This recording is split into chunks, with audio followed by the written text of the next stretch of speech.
Hello, I'm Graham and I hope everyone's having a great day.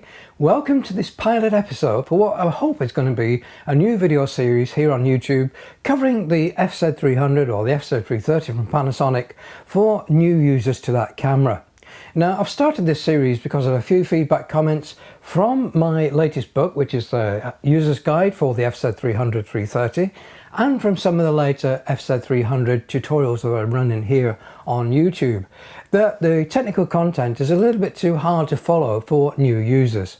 So this particular series is going to be crafted without using any jargon, and hopefully you'll be able to assimilate the knowledge for the camera very easily.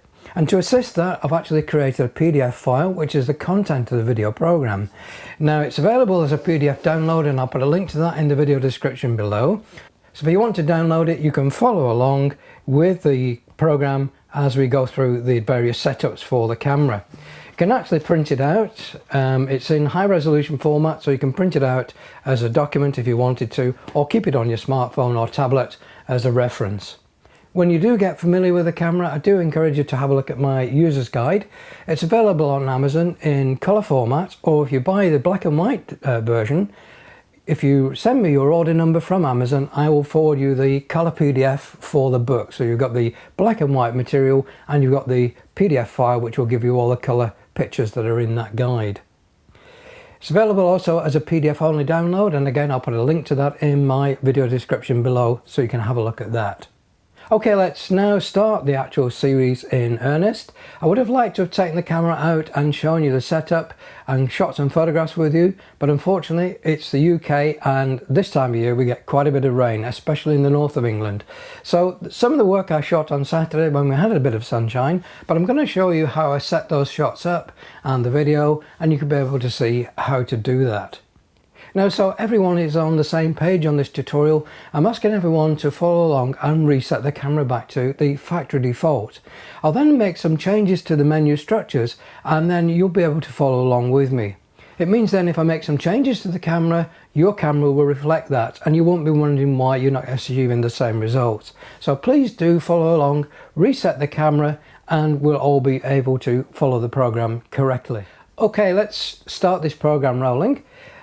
We're going to assume that this camera has just been unboxed, and I'm going to show you how to charge up the battery, install the battery in the camera, the choice of memory cards that you'll need to record your images and video on the camera, and then we'll start the setup of the camera in the fully automatic mode, and I'll show you the types of images and video you can get and why you should use the automatic mode to enable you to get familiar with the camera. Now, the Panasonic Lumix FZ300 330 uses the BLC12E battery. Now, the one obviously you'll get with the camera is the Panasonic original brand, but I've been using the DSTE brand for a number of years now, and I've had no problems with those batteries whatsoever. And in fact, in some cases, they perform better than the Panasonic brand. Now, if you've any concerns about safety with these batteries, about risk of explosion or fire within your camera, I did a massive deconstruction of these cells, and there's a link to that in the video description below as well if you wanted to look at the safety issues with OEM batteries versus third-party batteries. So check that out if you've got any concerns, but I've been using them without any issue. They're about a third of the price of the Panasonic ones, and ideal for use in the camera. Now, to charge it, the original equipment manufacturer's battery charger, the A80, is a mains only operated device, so it does mean that to charge the battery you need to be near a main source. You just need to plug the battery into the charger, and once the green light goes out, the battery is fully charged. Ideally, you need to charge the battery when it's cold. Don't just take it out of the battery when it's exhausted. It might still be warm, and if you put it in the charger you won't get a full charge for your next shoot. But if you want to use the camera out and about and want to be able to charge your battery, you can get these USB chargers. Now, this one is a very cheap version. Power it from my 2000 milliamp hour battery bank, and again the battery just plugs into the unit, turn on the power bank, and the battery will charge.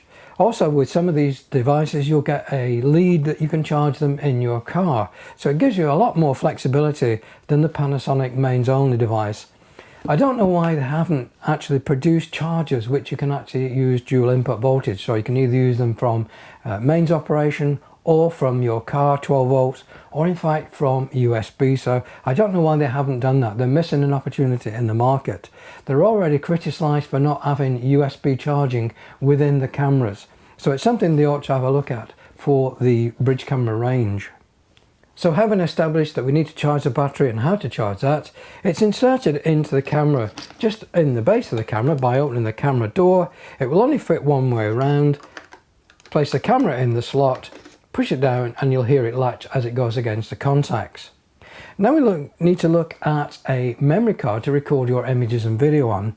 Now I do recommend that if you are going to shoot 4K video with a camera, you get the U3 rated card. Now they are SD cards, and if you look on the label there will be a U with a number inside it. If you're just shooting stills or 1080p video, you can buy the U1 rated card, providing you've got a speed there which says 45 megabits per second or above. It will perform adequately well. If you want to shoot 4K video, you've got to use the U3 rating, which gives you the 90 megabits per second that is needed for 4K video. If you want to save a little bit of money, you can use the micro SD card in the SD adapter. Now the micro SD card is electrically equivalent to the full-size card, but it's about a third of the price, so you can actually save some money and get the same functionality by using those micro SD cards. I use them exclusively now for all my needs. I've got all my cards down to micro SD in an adapter. Now don't get carried away with the need for speed with your card. You'll probably find advertised some cards which have got really high write speeds, but they may be the SDXC version 2 card like this one. And if you notice, the SDXC version 2 has got an extra layer of contacts on the back. Now they're not compatible in the high speed mode with the camera. If you put these cards in the FZ300, they will fall back to the low speed operation. So you've spent all that money for the high speed card, but they'll only operate at the normal speed. So you can save money by not buying the SDXC version 2 card. In fact, the only camera that will use them at the moment in the Panasonic range is the GH5. So again, the card goes into the card slot in the camera, which is in the battery compartment. Front face of the card to the front of the camera, easy way to remember it. Press it down and it will latch in place. Then close the battery door and we're ready to start shooting. Once the card is installed in the camera, it's best to format the card within the camera. That will then clear off any other file structures that you may have had in there. You might have used that card in a different camera, and you'll find that you get problems if you're using it with the Panasonic range. So it's better to format the card in the camera and then use it within that camera. Okay, let's set up the camera. Let's go back to the factory reset conditions so we're all on the same page, and then we'll look at how to set up the menus the way that I do so you can get the best use out of the camera. So now we've got a fully charged battery inserted into the camera, we've got our memory card. Let's turn the camera on. We'll first of all reset this camera back to factory default so we're all working with the same menu system, and then I'll show you how we format the card, and then we'll set the camera up to give us the shooting conditions that we require for future use. Turning on the camera, we just flick the switch on the top to turn the camera on. Now to get into any of the menus in the camera, we use the menu set button on the back of the 4-way navigation dial. So pressing menu set, you'll see you bring up a set of menus. Now the first one we want to do is to go to the setup menu, which is the spanner icon, or the wrench as you call it in the USA. So we need just to use the left hand navigation button to allow us to go to the tabs on the left hand side. We cursor down until we reach the setup screen. Now if we cursor to the right, it takes us into the actual menu itself, and we want to be on the last page. So by using the zoom lever, we can actually quickly step through the pages, and I want to come down to reset, which is on page 4. So when we scroll down to the reset page option, when the reset is highlighted, press the menu set button. That will ask you now, do you want to reset the drive mode and the record settings except for face recognition and profile. We're going to answer yes to the next 3 prompts that come up.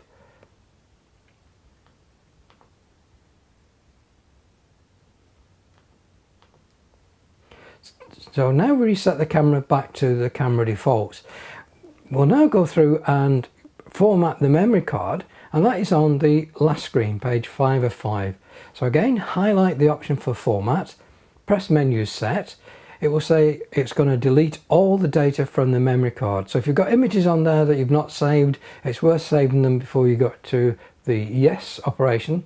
Press yes, and that has now formatted the card. It's taken all the old files off and recreated a file structure that the camera can use. Then it comes back to the screen as you can see now. Now I've got the camera set to the IA mode, as you can see on the top left hand side of the screen. To change to that mode, you turn the top control dial until the IA symbol is opposite the white line on the flash housing. So you can actually see that you have got IA selected by that IA symbol. So now we've formatted the memory card, the camera's come back to the main shooting screen. Now we are going to go into the menu and change a couple of the options.